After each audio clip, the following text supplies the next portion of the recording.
ஜனாதிபதி மைத்ரிபால சிறிசேனவும் உண்மையான ஸ்ரீலங்கா சுதந்திர கட்சி உறுப்பினர் அல்ல என களுத்துறை மாவட்ட நாடாளுமன்ற உறுப்பினர் குமார் வேல்கம தெரிவித்துள்ளார்.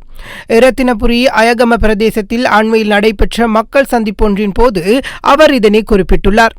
அரசாங்கத்தின் அமைச்சு பதவிகளை பெற்றுக்கொண்டு இன்று சுதந்திர கட்சியை பாதுகாப்பதாக கூறும் பலரும் உண்மையான சுதந்திர கட்சிக்காரர்கள் அல்ல, இவர்கள் கட்சி தாவியவர்களே. உண்மையை சொன்னால் ஜனாதிபதி மைத்ரிபால சிறிசேனவும் உண்மையான சுதந்திர கட்சிக்காரர் கிடையாது. கட்சியை உடைத்துக் கொண்டு சென்று அவர் ஜனாதிபதியாகினார். எனவே மைத்ரிபால சிறிசேனவினால் எம்மை கட்சியை விட்டு நீக்க முடியாது. நான் 38 ஆண்டுகளாக சுதந்திர கட்சியின் அங்கம் வகிக்கின்றேன். நான் கட்சியை விட்டு செல்லவில்லை, செல்லப் போவதும் இல்லை. இதனால் கட்சியை பற்றி அச்சமின்றி எனக்கு பேச முடியும். கூட்டு எதிர்க்கட்சி உள்ளூராட்சி மன்ற தேர்தலில் வெற்றியிடும் என்ற அச்சம் காரணமாகவே இந்த அரசாங்கம் தேர்தலை ஒத்திவைத்து வருகின்றது. மஹிந்த ராஜபக்ஷ தலைமையிலான புதிய அரசாங்கம் ஒன்றை அமைப்பதே கூட்டு எதிர்க்கட்சியின் நோக்கமாக அமைந்துள்ளது என அவர் தெரிவித்துள்ளார்.